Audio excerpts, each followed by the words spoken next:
예, 이번 시간에는 양적 긴축에 대해서 한번 이야기해 보려고 하는데요. 오늘 8월 12일입니다. 그죠?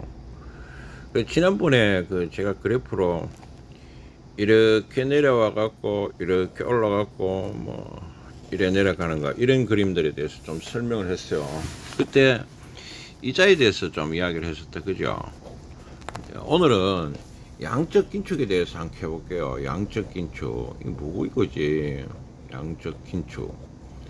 그 영어로 지금 QT다 뭐 이렇게 하던데 무슨 말인지 잘 모르겠는데 하여튼 그런 게 있어요.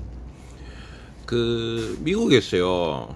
2019년도에 이미 미국 정부에서 많은 채권들을 사들였어요. 그게 뭔 말이고, 돈을 많이 풀었단 말이다. 돈 많이 풀었다고 이때. 코로나 전이죠. 이때도 상태가 거의 좋은 건 아니랬어요.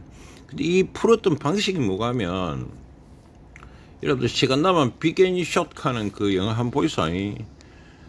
존 버릭 하는 나도 나오고 하는데, 그거를 한번 예를 들어가 한번 설명을 해보면, 대략 이런 식으로 돈을 풀었어요. 왜 풀었냐면, 나쁜 채권이 있어요. 억수로 나쁜 채권이 있어요. 억수로 나쁜 채권이라는 거는 이거 돌려받기 어렵다는 거지. 이거 사봐야 돈을 안 갚는다는 거지. 그런 채권인 겁니다. 근데 이런 채권하고 그냥 보통 채권하고, 보통 채권은 사면은 나중에 다시 돈으로 바꿀 수도 있죠. 그러고 좋은 채권하고를 이게 세 개를 합쳤는 겁니다. 합체가 미국 정부에서 이거를 다 사붙어요. 다 사들였는 거지. 억수로 나쁜 채권을 왜 사놓고 하면은, 이거 안 사주면 어떻게 되겠어요? 각 기업들이 부도가 납니다. 부도를 막기 위해서 이 짓을 했는 겁니다. 막기 위해. 그리고 어쨌든 간에 정부에서 채권을 막 사들이면은 시중에 돈을 막 푸는 거죠. 그렇죠. 시중 채권을 푸는 건데, 이때 이미 2019년도에 이런 식으로 억수로 나쁜 채권, 보통 채권, 좋은 채권들을 다 합쳐가 무지 샀단 말입니다. 근데 코로나가 일어났었잖아요. 코로나 발생하면서 이 돈들을 걷어다 들였어야 되는데, 풀었던 돈들을 못 걷어다 들였는 거지. 코로나 때 이때 또 풀었는 거지. 그리고 이때 뭐 했노하면 무제한 사들이겠다 이렇게 했는 겁니다. 연준에서 무제한 매입하겠다. 그러다 보여대놓고 하면은, 이때 사들였던 나쁜 채권들을 사실은 타이밍을 봐가 부도를 내야 되는데, 뭐 시중에서 아무도 안 사뿐만 이제 부도 나는 겁니다. 돈이 안 들어오니까 회사 입장에서는. 그런데 코로나가 되니까 또 부도를 못 내는 거지. 그래서 또 사겠다 이거라. 그래서 무제한 매입하겠다 이래 돼 갖고 이 억수로 나쁜 채권들도 다 사들였습니다. 연준에서 그런 적이 잘 없었던 일인데, 이 무제한 사들이다에 나쁜 채권도 막 사들이 붙는 거지. 그래, 어떤 현상이 일어나놓고 하면 부도가 안 났어요. 부도가 나는 기업이 없지. 이게 전 세계적으로 좀 다 그랬어요. 특히 중국 같은 경우는, 이게 중국에서 주로 하는 짓이죠. 디폴트가 안 나지, 이런 식으로 하니까. 그래서 지금 이제 핵심이 되는 게 뭐가 하면, 나쁜 채권도 사들였다 하는 거. 누가 연준이 매입했다는 거. 언제까지? 작년까지 이 짓을 계속하고 지금도 하고 있죠. 예. 그 다음에 또 한 개는 뭐가 하면은, 2019년도에도 돈을 많이 풀었는데, 요번 달까지도 계속 돈을 풀고 있습니다. 돈을 풀고 있는 거지. 자, 이슈가 두 개가 있단 말입니다. 나쁜 채권도 매입했다는 거 한 개하고, 또 한 개는 뭐가 하면 돈을 계속 풀고 있었다는 거지, 지금까지.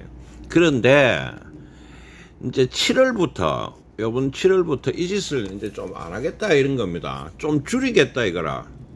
그래서 돈 푸는 강도를 줄이겠다 이렇게 합니다. 강도를 줄인다. 그 돈을 예를 들어서 1000만원씩 풀고 있었으면 이제 한 800이든 700이든 좀 줄아 풀겠다, 많이 계속 줄아 풀겠다 이겁니다. 그 무슨 이야기입니까? 인플레이션 때문에 그렇죠. 그런데 문제는 그지, 이 돈 푸는 거가 줄어들면은 삼성전자 같이 큰 기업들을 미국에 있겠죠. 그 문제가 안 됩니다. 그런데 이 나쁜 채권을 발행했는 기업들이 문제가 일어날 거라 하는 거지. 그 돈 없는 기업들이 문제가 일어나, 그게 부도날 수 있다는 겁니다 지금. 그런데 도대체 이 부도날 기업들이 정확히 얼마나 되는지 뭐 그 내용을 지금 다 모르죠. 그래서 여러분들이 지금 주식을 하면서 조심해야 되는 거는, 이렇게 연준에서 돈을 지금 축소하고 있잖아요. 그러다가 그 나쁜 기업의 채권, 나쁜 채권, 부도날 위험이 아주 높은 채권들, 정크 펀드라고 하죠. 그런 채권들을 지금 안 사드리겠다 이 말이 있거든. 그럼 이런 뭐를 조심해야 되노 하면은, 그 가는 기업, 망하는 기업과 안 망하는 기업이 이제 나오게 되는 겁니다. 그러고 그 큰 이슈, 이거 안 망해야 되는 기업들 중에서도 내부적으로 문제가 생겨가 망할 수 있죠. 그래 되면은 종주에 영향을 주는 겁니다.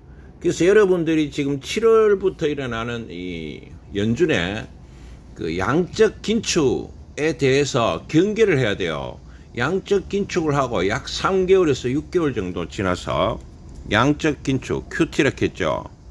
이거에서 약 3개월에서 6개월 정도 지나서, 그 지금 7월부터 양적 긴축 아마 10월부터 3개월 지나면 10월 아닙니까? 그러고 6개월이 더 지나면 몇 월이고, 그래 한 내년 한 2월 뭐 이래 되겠죠. 올 10월부터 내년 2월 안팎에 이래 되는 겁니다. 6개월은 평균을 이야기했죠. 그 문제가 일어날 수 있는 겁니다. 그래서 조심조심하게 주식을 봐야 돼요.